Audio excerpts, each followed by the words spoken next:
Bismillah, alhamdulillah, wassalatu wassalamu ala rasulillah. Do t'i përmendim disa argumente nga Kur'ani që tregojnë për tauhidin e rububiyes, zotërimit të Allahut subhanahu wa taala. Thot Allah, alhamdulillahi alladhi khalaqa as-samawati wal arda wa ja'ala adh-dhulumati wan nur.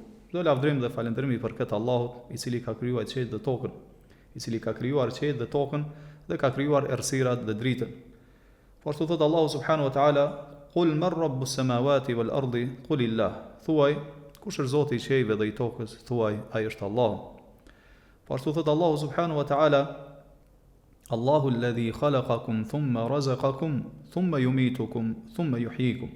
Allah është ai i cili ju ka krijuar juve, është ai i cili ju furnizon juve, është ai i cili ju bën juve të vdisni, është ai i cili pastaj ju ringjall juve.